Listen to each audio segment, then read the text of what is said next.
इतिहास 1400 साल पुराना है। सन 1947 से हम यहाँ बैठे हैं और आरएसएस को पार्किंग चाहिए, सिर्फ पार्किंग के चक्कर में इस मंदिर को तोड़ा जाता है।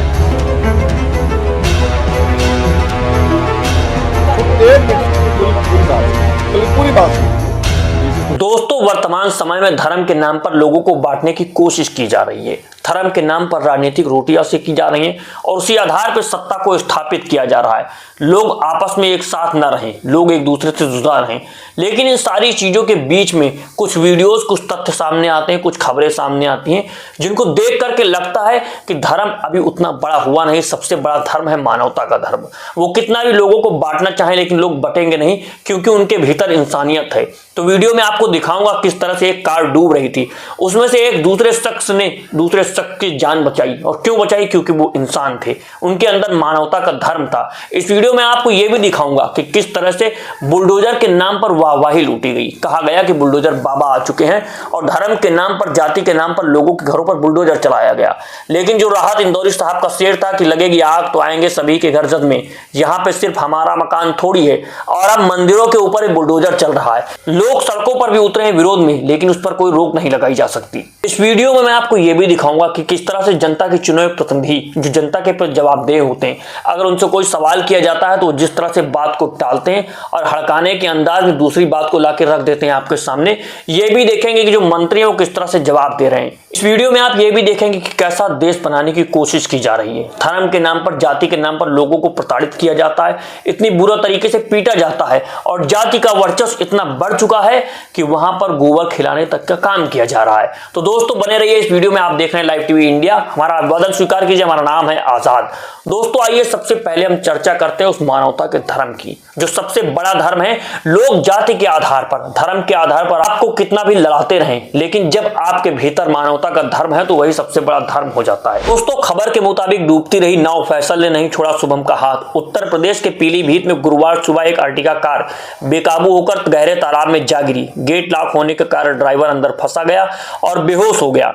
तालाब गहरा होने के कारण जब भीड़ में कोई हिम्मत नहीं कर पाया, तब नाविक फैसल ने अपनी जान जोखिम में डालकर नाव से कार पहुंचा और शीशा तोड़कर युवक को निकालने की कोशिश की, जिसमें नाव भी पलट गई। तो आप ये विजुअल देखिए और देखिए कि किस तरह से सबसे बड़ा धर्म मानवता का है। उस शख्स ने उसको बचा लिया, उसका धर्म नहीं देखा, उसकी जाति नहीं देखी, क्योंकि हम सभी इंसान हैं और एक आधार पर चलते हैं। इस वीडियो को आप देख लीजिए।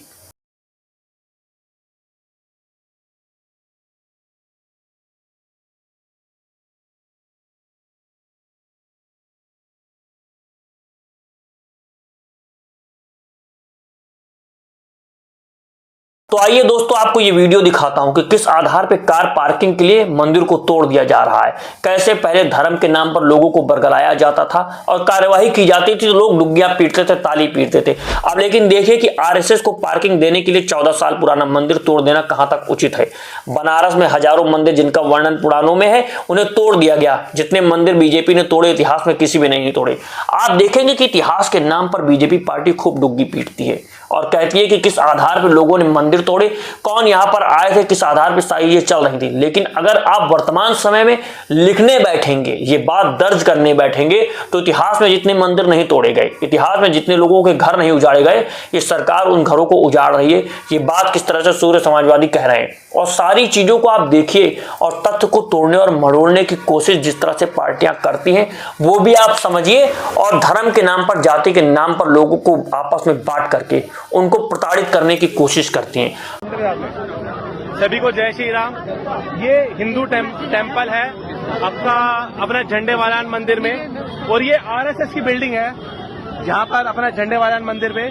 ये मंदिर का इतिहास 1400 साल पुराना है। सन 1947 से हम यहाँ बैठे हैं और यहाँ पे मंदिर की सेवा कर रहे हैं। सभी श्रद्धालु सेवादारों को दिखाइए, सभी श्रद्धालु सेवादार यहाँ पे वेट कर रहे हैं कि किसी तरीके से कि आरएसएस की कार्रवाई रुके। सिर्फ और सिर्फ आरएसएस को पार्किंग चाहिए, सिर्फ पार्किंग के चक्कर में इस मंदिर को तोड़ा जाता है। क्या सही है? 1400 साल पुराना मंदिर सिर्फ पार्किंग के लिए तोड़ा जा रहा है। श्री राम मंदिर बना था अयोध्या में, पूरे हिंदुस्तान ने देखा था। मोदी जी की, योगी जी की फोटो हर जगह आई थी और आज मंदिर टूट रहे। कहाँ है इनकी फोटो? कृपया करके इस वीडियो को फैलाइए और ताकि ये वीडियो मोदी जी तक और योगी जी तक जरूर पहुंचे।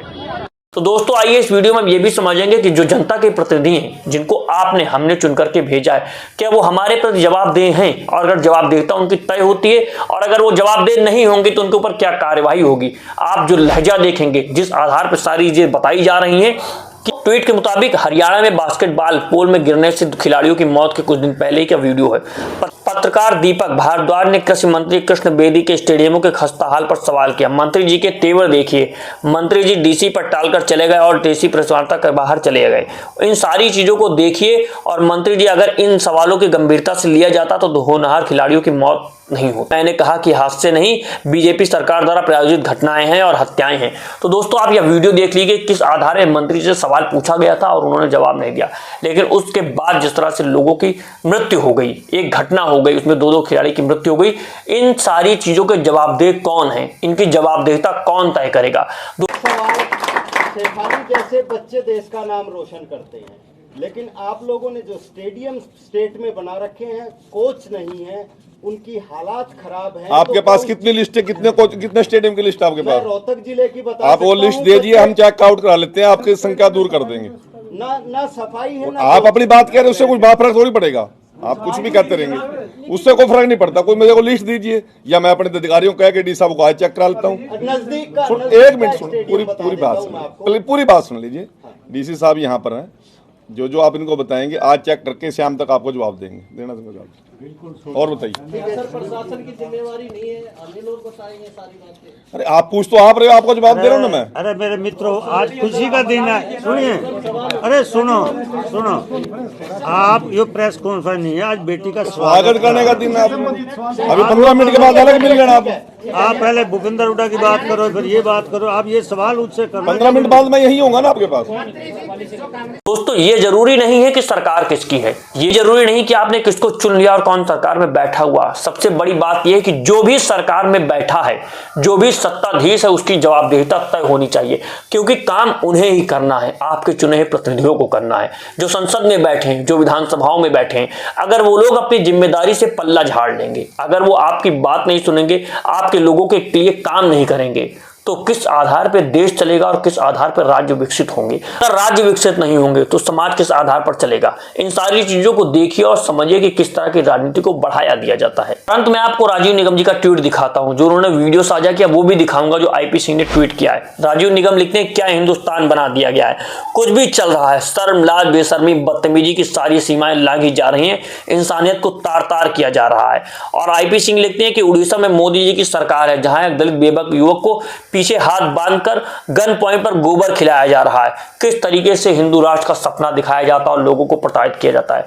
दोस्तों ये वीडियो हम आपको नहीं दिखा सकते हैं, क्योंकि जिस आधार पे वीडियो सामने आया है वो मन विचलित कर देने वाला है। सवाल आपके सामने है कि जब कुछ लोग बात करते हैं धर्म की, जब कुछ लोग बात करते हैं जाति की, और उसी आधार पे मुल्क को बांटने की कोशिश करते हैं, या फिर कहें मुल्क को कहते हैं कि बनाया जाएगा, लेकिन क्या यह संभव है कि किसी धर्म के नाम पर, किसी की जाति के नाम पर एक मुल्क को बना दिया जाए? और भारत जैसा मुल्क जिसको सभी धर्मों ने स्वीकार किया, जिस मुल्क ने सभी धर्मों को स्वीकार किया, एक साथ खड़ा किया, एक गुलदस्ता बनाया जिसमें मौलाना अब्दुल कलाम आजाद भी हैं, जिसमें पंडित जवाहरलाल नेहरू भी हैं, जिसमें महात्मा गांधी भी और अंबेडकर भी हैं। इन सभी लोगों को साथ लेकर के चलने वाला मुल्क अगर एक रंग में रंगने की कोशिश की जाएगी तो कहां पर आकर के खड़ा होगा।